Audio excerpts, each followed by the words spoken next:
Estamos comenzando un nuevo programa de Bendita Merienda. Como les decía, siempre les digo que tenemos un protagonista diferente, a quien entrevistar, con quien charlar, en este lugar tan lindo que es Danas Café, aquí en Basavilbaso, recomendable, donde van a encontrar no solamente la merienda, desayuno, hay almuerzo, a la noche pueden venir a tomar algo también, así que muy agradecidos. En este caso vamos a tener a un amigo, es un mentor, es pastor hoy de una iglesia aquí de Basavilbaso. Vamos a estar hablando con Javier Bernal.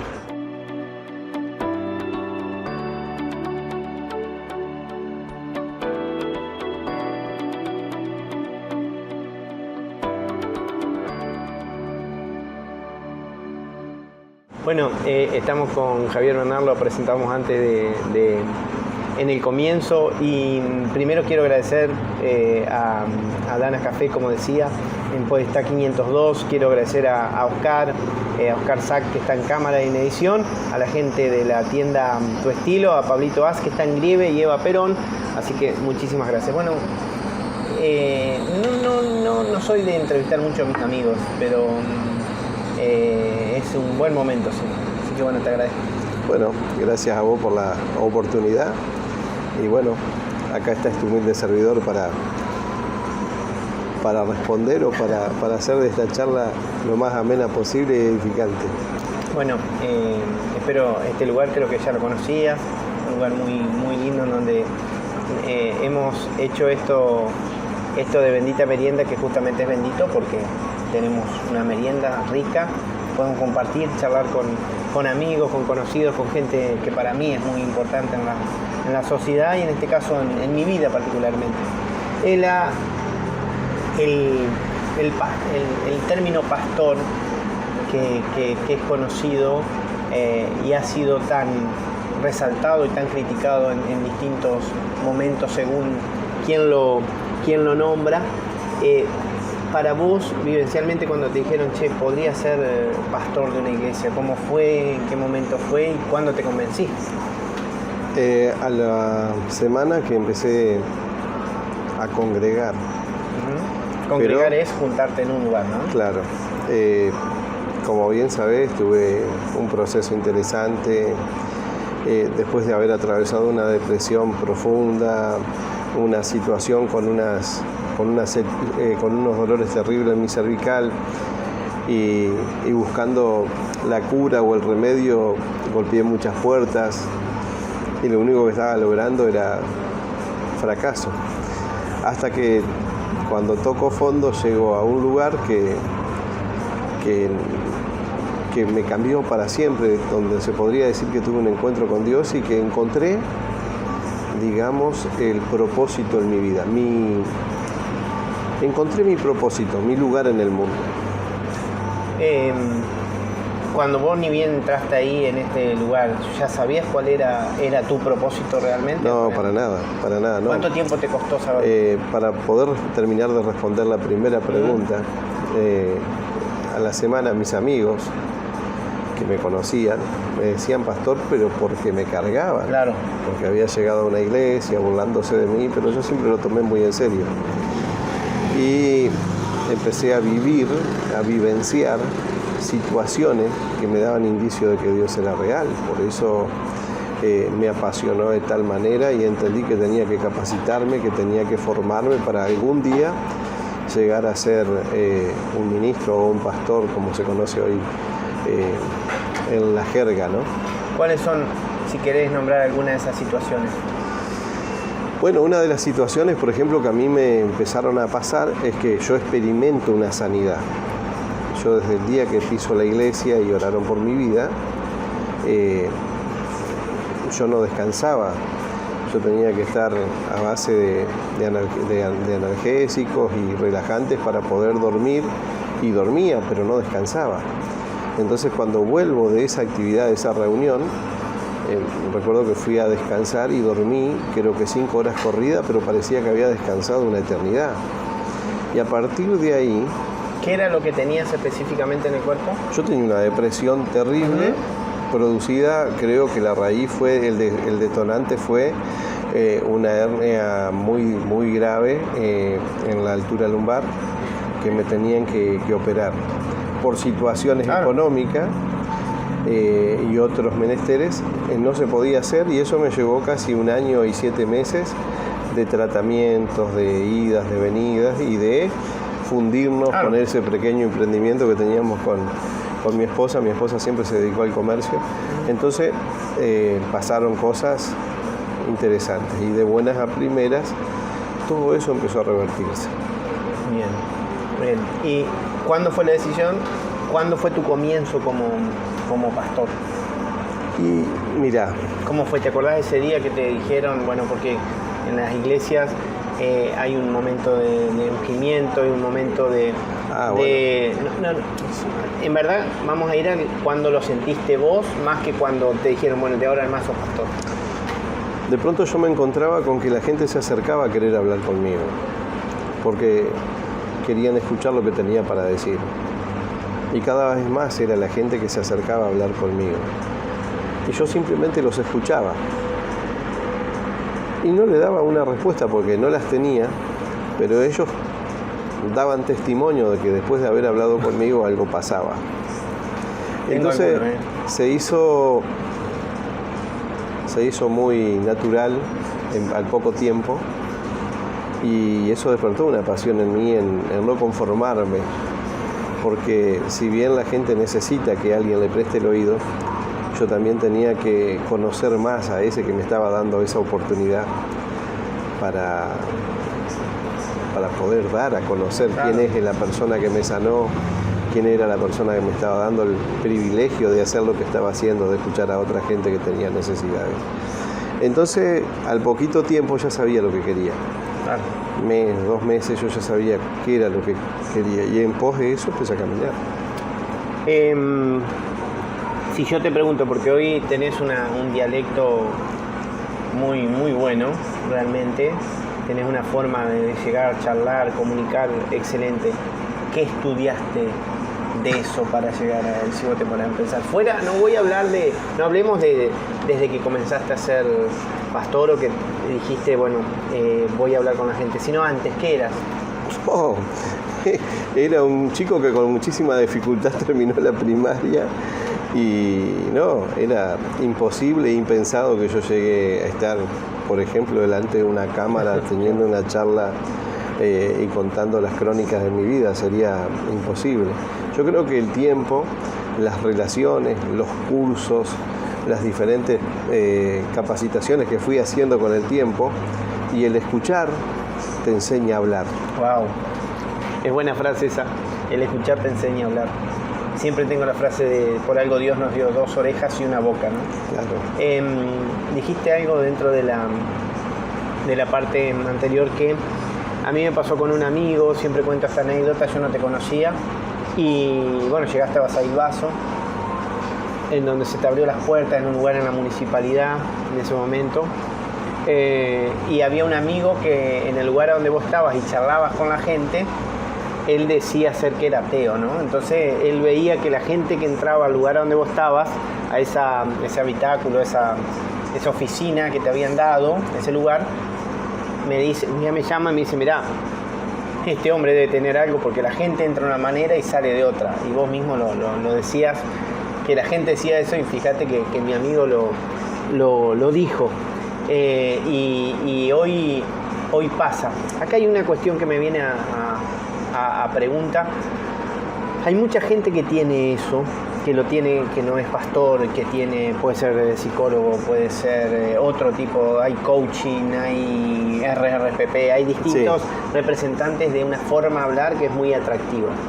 ¿Cómo hiciste vos personalmente para no creértela? ¿Por qué? Porque el poder de la charla, el poder del llegarle al otro, el poder de, entre comillas, convencer, digo entre comillas, o hacerle entender cosas, a veces uno o muchos creen que es propio. Bueno, mirá, primero, una de las cosas que le pedí a Dios es que nunca haga de que yo me olvide de dónde Él me sacó.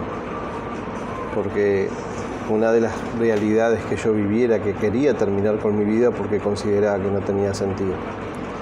Entonces todo lo demás es mérito de Él. Todo lo bueno mío es mérito de Él. Y todos los malos míos creo que son errores míos que tengo que responder. Sí, es una frase que también la aprendí, pero la adopto como mía.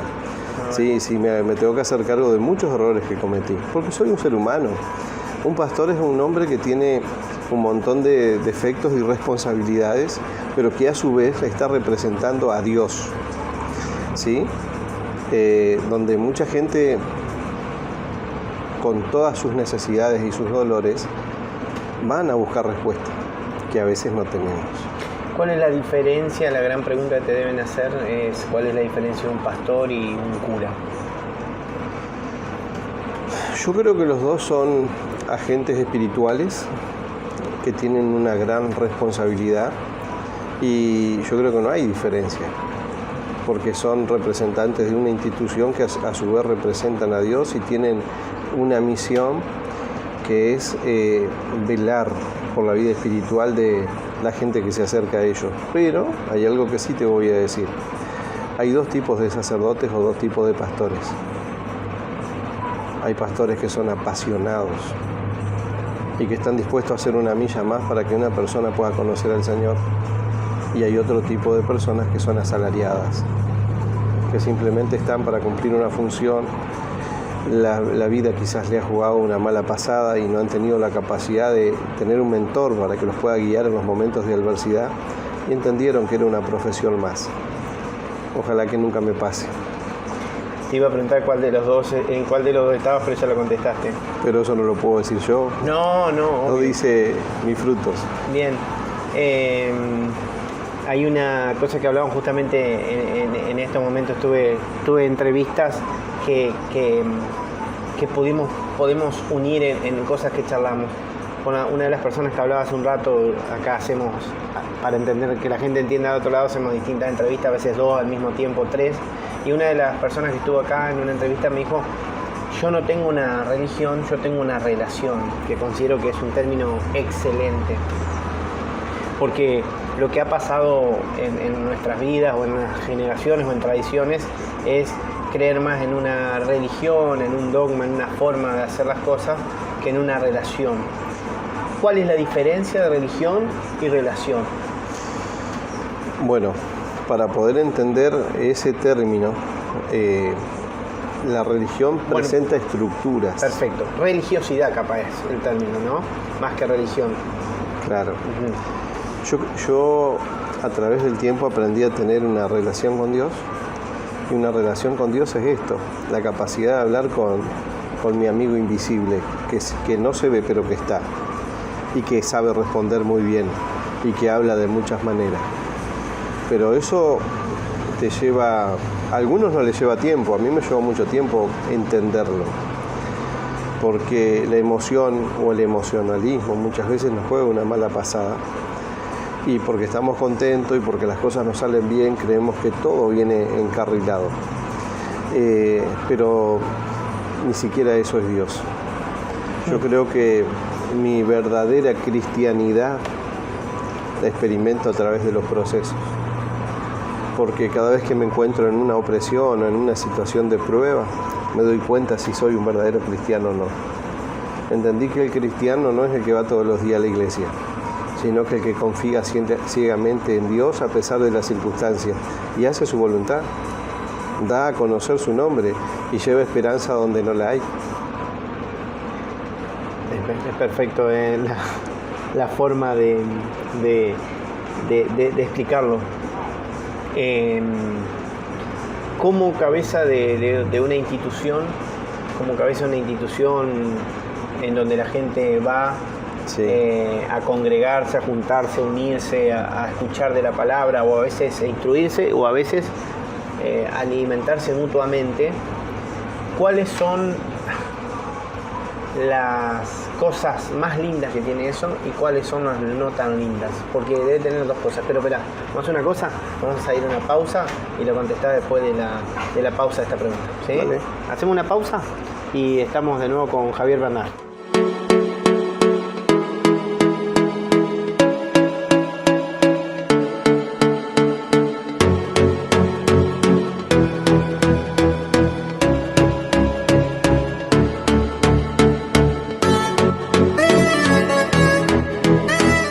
quiero agradecer nuevamente a este lugar tan lindo, estás disfrutando Espectacular. de las cosas ricas. En este caso elegimos un exprimido y una media luna de jamón y queso. Excelente es lo que elegimos para merendar. Acuérdense, Danas Café en Podestá 502. Le mando saludos a esta familia tan hermosa que nos ha recibido siempre tan bien acá. Gracias también a mi amigo Oscar Sack, que está en cámara y en edición, y al amigo Pablo Az de Tu Estilo en Grieve y Eva Perón. Una pregunta que te hacía fuera antes de irnos a la pausa era, como cabeza de institución, a vos y a tu esposa, deben tener cosas muy lindas que le pasan en la institución y cosas no tan lindas. Sí. Que a veces, fuera de que tiene que ser, uno tendría que tomar las cosas espiritualmente, a veces también tiene, como decías, te nombrabas como humano. ¿Cuáles son si podés decirme cuáles pensás que pasan?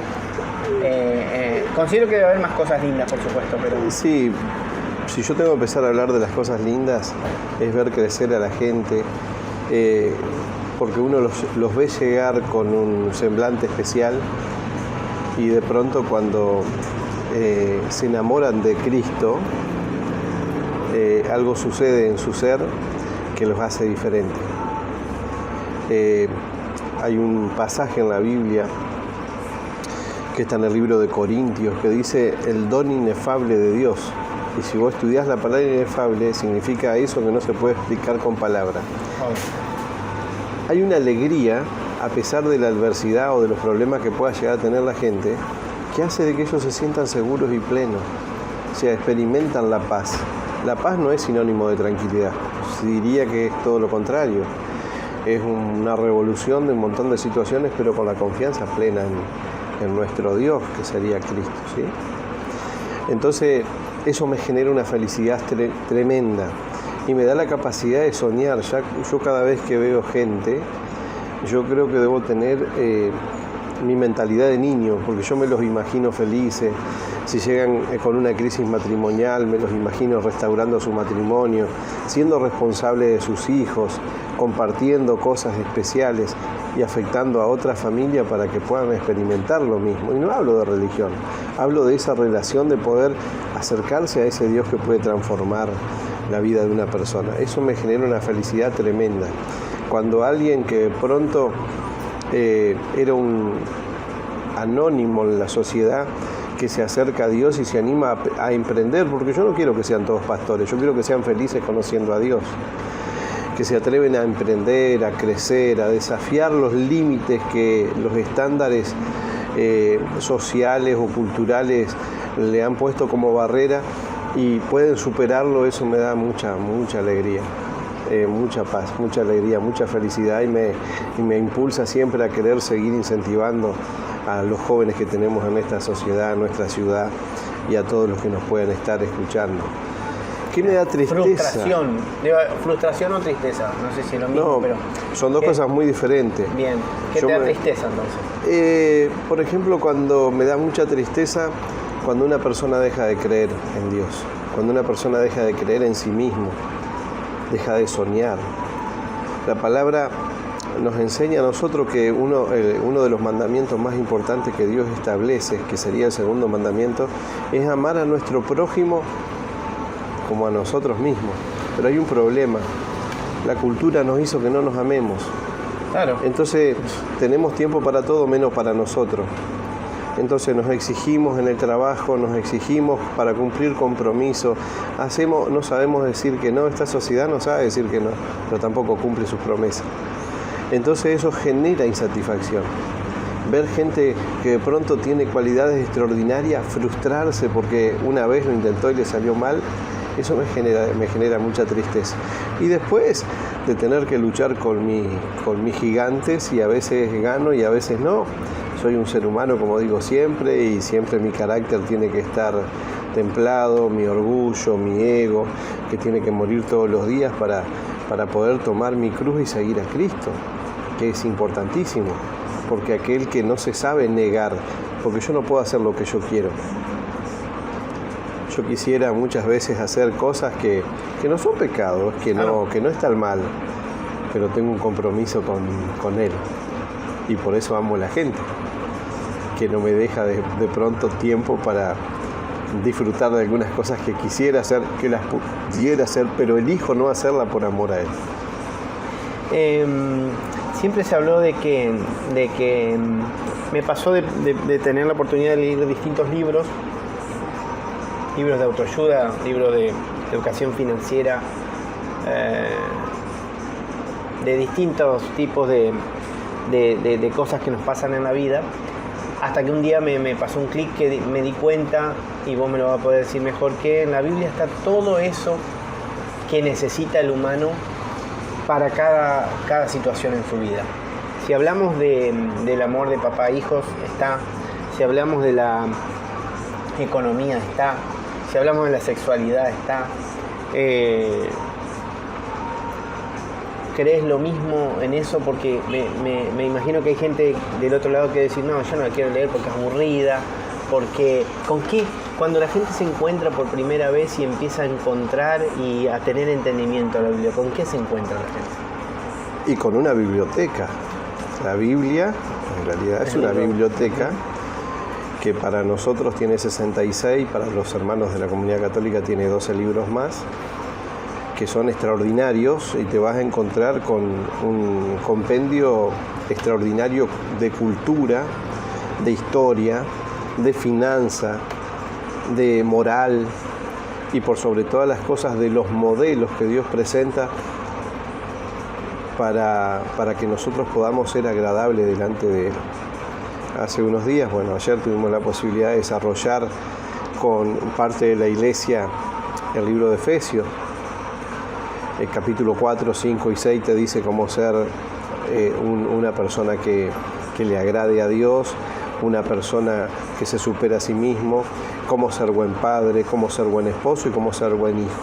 En un solo libro, 4 capítulos, tenés una guía de cómo podría ser un matrimonio ideal, cómo podría ser un buen hijo y cómo podría ser un buen padre.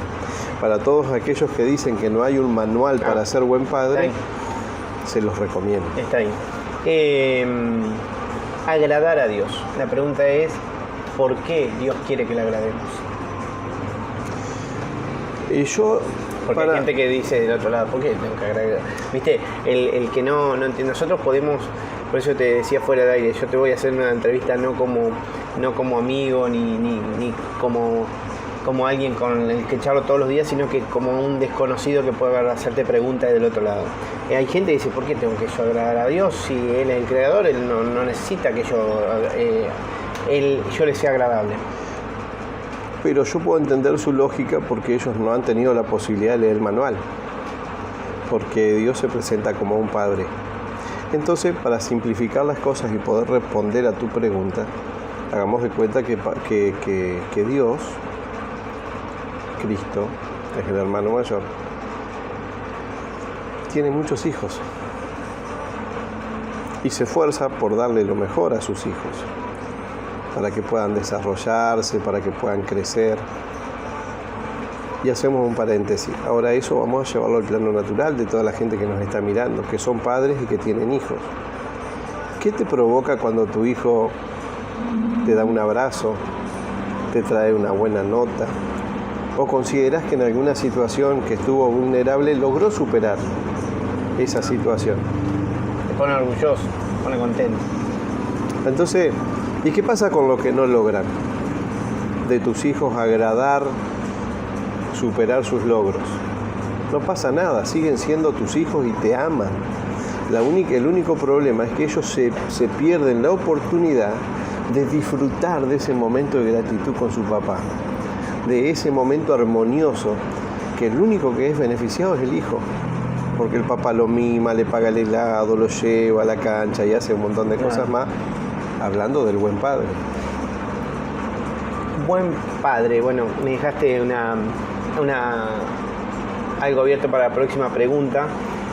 Hace poco también entendía que, viste que hay mucha gente que no entiende que es hijo del Dios Supremo, el que creó todo. Y lo que no entiende también es que a pesar de él sigue siendo hijo, como acabas de decir vos, mi hijo se puede portar mal, puede tener alguna acción errónea, Pero eso no hace que su ADN deje de ser mi ADN.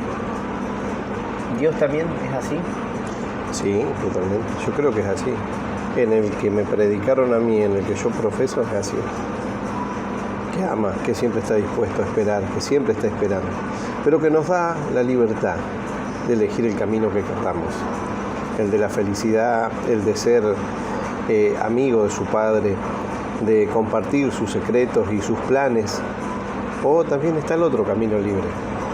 En la Biblia hay una parábola muy predicada, que es la parábola del hijo pródigo. En determinado momento ese muchacho le pide antes de tiempo toda la parte que supuestamente le correspondía, y este muchacho fue y derramó y tiró todo lo que el esfuerzo del padre por mucho tiempo, con amigos, con cosas que la vida, claro, la gente elige, pero en determinado momento terminó en la ruina. Y en esa miseria, criando cerdos ajenos, cuando la cultura israelita o hebrea dice que es la peor ofensa, la humillación más grande, ahí se acordó de que tenía un padre.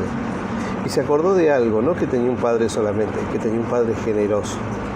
Wow. Y dijo, voy a volver a la casa de mi padre, le voy a pedir perdón por mi impertinencia, y le voy a pedir que me haga como uno de sus criados, porque siempre hay pan, porque siempre hay comida.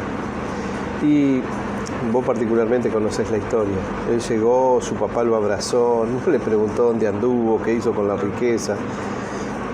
Yo me imagino que se habrá bañado, lo vistieron, hicieron un banquete extraordinario, pero hay una particularidad. Todos hablamos de ese pródigo que malgastó todo. Pero también está el otro, el que nunca se fue de la casa, pero nunca entendió que Dios lo amaba, que su padre lo amaba y que tenía tanto derecho para tomar decisiones. Y se puso mal cuando Dios mostró, o cuando ese padre mostró misericordia con ese hijo que se había perdido. Y muchas veces en esta sociedad hoy tenemos el síndrome del hijo que se quedó en la casa, que se pone mal cuando alguien que estuvo en la lona vuelve y tiene una oportunidad. Pero yo creo que pronto eso va a cambiar, porque mucha gente va a enamorarse de Dios nuevamente y va a tener una oportunidad de conocerlo y van a tener esa posibilidad también de sanar sus corazones. Porque muchas veces la frustración siembra en el hombre un rencor que no lo sabe identificar y siempre lo expresa o lo manifiesta con los más vulnerables. Pero bueno, yo creo que viene un cambio, que algo especial va a pasar. En la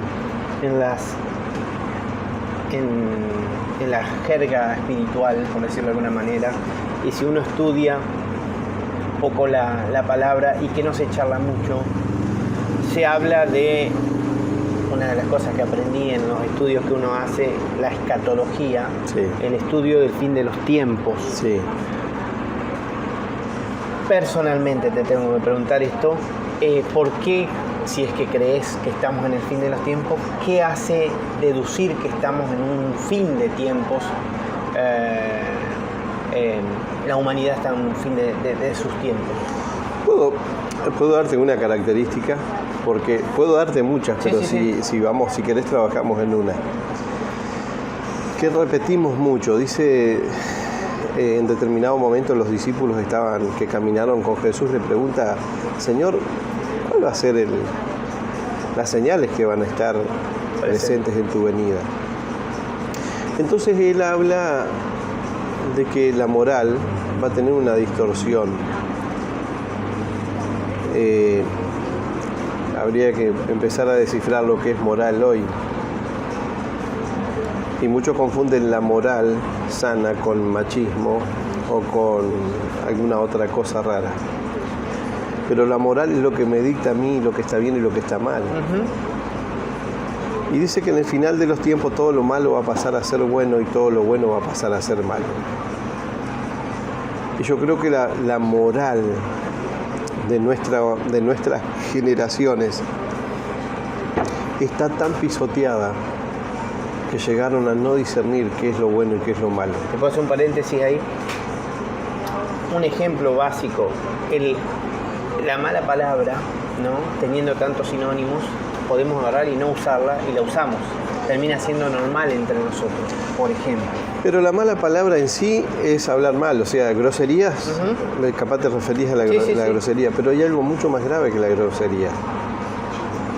La palabra correctamente hablada de manera negativa, que hace de que la gente se desesperance, que deje de luchar. ¿Para qué vas a seguir luchando si esto no va a cambiar?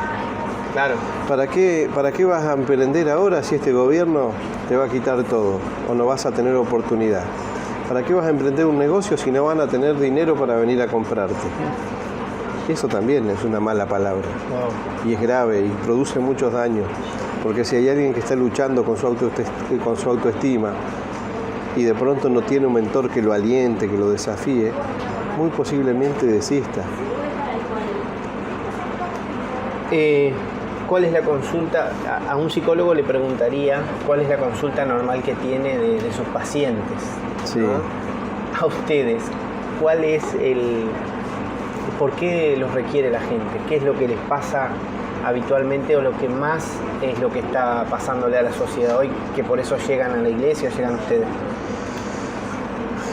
El común denominador de hoy es un vacío en su corazón que no tiene que ver con lo económico, que no tiene que ver con la contención familiar o emocional o con sus logros materiales. Tiene que ver con un vacío que no pueden llenar con nada. La gente está rodeada de muchísimos beneficios, pero sienten que no les sirve de nada. La gran mayoría tiene este problema. Y lo bueno de todo es que hay esperanza, porque si estás experimentando ese vacío, Jesús es la solución. Entonces, es fácil decir Jesús es la solución y la gente que me debe estar mirando decir, sí, bueno, está, listo, ¿cómo hago? Claro. ¿Qué paso va a seguir? Que colabore un poco conmigo, entonces, claro. Que se presente, que se dé a conocer. Y bueno, es buscarlo, empezar a tener un tiempo de escuchar la palabra o leerla y acercarse a Dios, tener esa charla con ese amigo invisible que te ama y que la Biblia dice que pagó un precio de sangre por tu vida para que vos tengas una oportunidad y ocupes un lugar. Para que puedas ser pleno, necesitas tener un tiempo de comunión con Él. ¿Es fácil la vida en Cristo? No. Porque también lo hablamos el otro día también de que se predicó y se habló mucho de la vida, venga y será prosperado, venga y será feliz y todas esas cosas. Y cuando uno se acerca a la realidad y a la voluntad de Dios, porque lo que pasa es que uno, por supuesto, quiere ser feliz y quiere pasarla bien y todas esas cosas, pero a su forma. Y no es la forma que Dios quiere. Y eso hace que la gente se confunda, ¿no? Che, pero si estoy con Dios, va a estar todo bien. Pues sabes que cuando uno se acerca y tiene necesidad de conocerlo a Dios, Dios no te ofrece riqueza, no se compromete en sanarte, no se compromete en conseguirte pareja, solamente te ofrece una cruz. Y ese es el evangelio que yo estoy predicando. Es negarte. Yo no puedo hacer lo que quiero. Claro. Tengo que hacer lo que Dios me manda en su palabra. Renunciar a mis deseos, que no son malos a veces, pero que me apartan de la estrategia que Dios tiene porque yo pueda alcanzar a mucha gente. Tomar su cruz, reconocerlo a Él y seguirlo. Caminar de la manera que Él caminó. Sin condenar, tratando de ayudar a quien se cruce por el camino, a que pueda conocer a ese Dios que nos ama y que siempre nos está dando oportunidades. Pero antes que me hagas otra pregunta, quiero contarte algo que marcó mi vida acá en Basavilbaso. Llevábamos un par de años, 2 o 3 años. Mirá, fue el 1 de octubre del 2014. Wow. Era miércoles y estaba lloviendo. Y me acuerdo bien porque era el cumpleaños de mi esposa. Yo estaba con muchas actividades trabajando, llego de un viaje largo, paso por mi casa, me pego un baño, me como un sándwich y mi esposa llega también de trabajar y me dice, tengo que irme urgente a Basavilbaso porque tengo una reunión de mujeres. Ustedes están en Concepción del Uruguay. Vivíamos en Concepción. Vivían en Concepción y viajaban 60, para acá. 70 kilómetros de acá. Entonces, para no esperar el micro, mi esposa se viene conmigo en mi camión, que yo viajaba acá a una ciudad cercana. Ella se viene con toda la lluvia, se había mojado los pies, llega a la oficina de la iglesia, yo la dejo, sigo mi camino. Y habían pasado las horas y en determinado momento, cuando ella calculó que yo ya estaba regresando, me dice: Javi, ¿te podés volver a buscarme porque no vino nadie? Entonces yo inmediatamente en mi mente empecé a rezongar, empecé a enojarme. Digo, yo, esta gente ingrata que no valora nada, no se lo merece. Claro. Y escuché algo, experimenté algo extraordinario. Escuché una voz, pero no en mis oídos, en mi corazón, cuando yo me estaba quejando, que me dijo: yo pensé que lo hacías por mí. Yo entendí quién era el que me hablaba e inmediatamente me sentí avergonzado y le pedí perdón. Y recuerdo con mi esposa, llego donde estaba mi esposa, yo quebrado, quebrantado, ella feliz, me dice: qué bueno que no vino nadie porque estaba cansada. Y cuando estaba subiendo al camión, viene alguien y me regala una cartera hermosa, todavía la tiene. Me dice: vine por mi recompensa, mirá lo que me regalaron. Era algo que me había pedido unos días antes, que habíamos estado en una vidriera. Y Dios fue bueno con ella. Y yo aprendí la lección para toda la vida. Y entendí un principio. Dios a mí, cuando yo decidí ser pastor, no me garantizó sueldo, no me garantizó éxitos, me dijo que le sirva. Entonces Él a mí no me debe nada, pero tampoco la gente que asiste a la comunidad nuestra me debe nada, porque yo lo estoy haciendo por amor a Él y por Él de amor a la gente. Eso respondió a la primera pregunta. Una de las primeras preguntas te dice si te la creías o no. Ahí fue también una respuesta. Dios fue así. Lo que acabas de decir es que todo lo que se hace es para Él, no para uno. Claro. Es como te dije hoy, todo lo que hago bien es mérito de Él y todo lo que hago mal es mi culpa. Es así. Pero no puedo creérmela. Claro que a veces el ego sube, el orgullo también, y uno tiene que volver a la cruz. Javier, amigo, es mi amigo y en verdad esta entrevista la hice más como profesional que como amigo. Y siempre es lindo poder charlar, no solamente enfrente de cámara, sino que fuera de cámara con vos, y considero que muchos de los que están ahí del otro lado deben opinar lo mismo. Así que te agradezco este tiempo tan bueno, en esta bendita merienda que hemos hecho acá, en este lugar que nos bendijo, que nos atendió siempre excelente. Así que bueno, muy agradecido. Bueno, yo quiero darle gracias a Dios también por esta oportunidad y decirle a la audiencia que hay esperanza, que Jesús está en el asunto aunque no veamos nada, y que en el momento más oscuro de tu vida Él puede manifestarse. Él sigue teniendo el control de todas las cosas, aunque a veces dudemos. Gracias, Toto. Gracias, nos despedimos, muchas gracias.